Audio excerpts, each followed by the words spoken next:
Olá, meu amigo, olá, minha amiga. Deus abençoe a você. Eu saúdo a todos em nome de Jesus.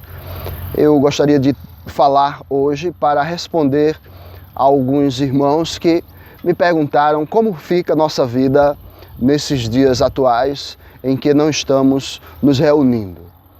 E eu procurei responder essas questões da melhor maneira possível, amparado na minha experiência como ministro do Evangelho, como cristão e na palavra do Senhor principalmente, pois ela é a nossa única regra de fé e prática.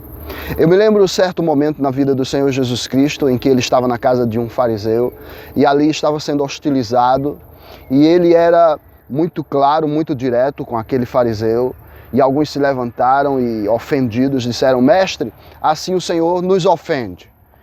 E naqueles instantes que estão ali, Jesus não muda o seu discurso, ele continua pregando o Evangelho. E então os discípulos se aproximam dele e dizem: é melhor nós sairmos daqui deste lugar, nos retirarmos. Vamos lá para fora. E quando chegam lá fora, e há uma multidão, há um grupo de pessoas que hostilizada também, motivada pelos fariseus que odiavam a Jesus e queriam matá-lo, oprimiam a Jesus. E os discípulos começam então a sentir medo. E neste momento então em que eles estão sentindo medo, Jesus percebe o temor do coração deles. E diante deste temor, diante do medo, ele fala: vocês estão temendo esses homens que estão aqui, vocês estão temendo a morte? Não temam estes homens, não temam a morte. Eu quero mostrar para vocês quem é que vocês devem temer. E então ele disse: temam a Deus, porque Deus pode lançar tanto o corpo quanto a alma de vocês no inferno. Aqueles discípulos estavam temendo a morte. E eu, olhando para este texto, olhando para esta realidade, para o contexto em que eles se encontravam, trago uma lição para os nossos dias, para o contexto em que nos encontramos. Há muitos irmãos que estão temendo o coronavírus e estão esquecendo que o coronavírus não é o único instrumento que pode matar o homem. Há hoje mesmo surtos de epidemias espalhados em outros lugares. Nós temos sarampo, nós temos dengue, temos o ebola ali no Congo, que voltou a matar pessoas. Nós temos ataques de coração, nós temos tantas outras coisas que podem findar a vida do ser humano.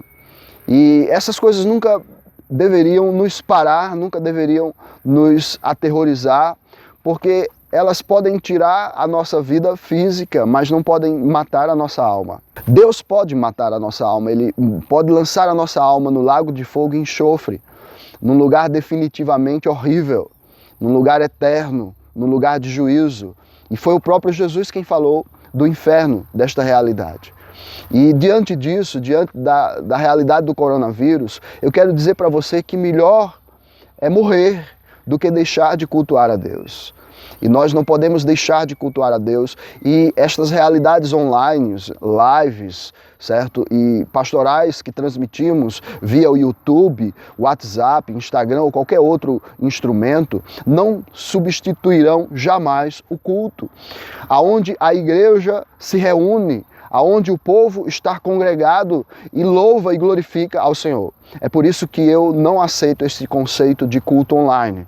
Eu não acredito que possamos realizar um culto ao Senhor como igreja online, separados, distantes uns dos outros, sem nos congregarmos. Sim, poderemos fazer devocionais, pastorais, poderemos ter instrumentos para que em nossa casa realizemos o culto doméstico. Assim como a oração também tem várias características, existe a oração individual, existe também a oração congregacional e existe a oração em família. Ali em família eu me reúno com meus filhos, com minha esposa, para cultuar a Deus, sim, mas isso não substitui o corpo, a igreja unida. Há muitos que estão celebrando Santa Ceia online. Também não consigo encontrar fundamento na Bíblia para ceias online, onde o sacerdote por meio de uma live, ele ora, consagra os elementos, e você em sua casa, ali tomando suco de uva, muitos tomando suco, quando na verdade foi o que foi instituído por Cristo foi vinho, e o vinho simboliza a vida do novo homem, certo? A vida espiritual. Então, não consigo conceber que muitos estão fazendo isso. Até batismo online, eu vi uma foto de um ministro, um sacerdote, derramando água em cima da tela da TV. Isso é um absurdo. Não encontramos fundamentos bíblicos. Quando Jesus falou, quando ele ensinou sobre a Santa Ceia, ele disse: e quando vos reunis.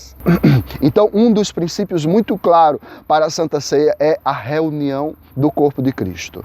A igreja primitiva se reunia escondida, mesmo sofrendo ameaças de morte.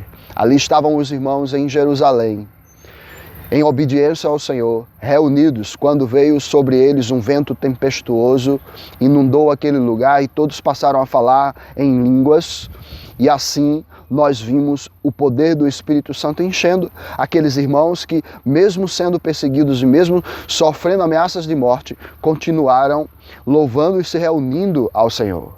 Eles temeram mais a Deus do que a morte.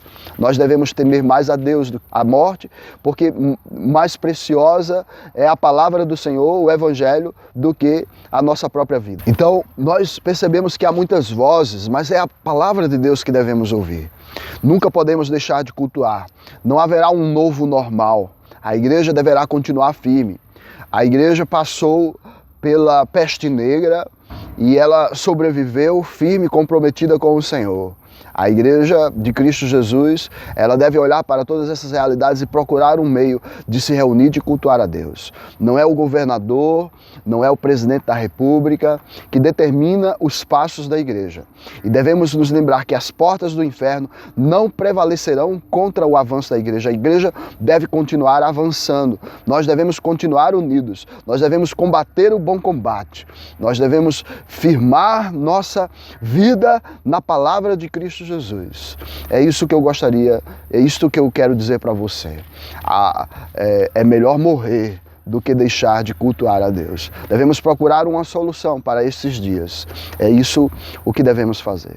Que Deus lhe abençoe e lhe ilumine, lhe encha de paz e de alegria. Amém.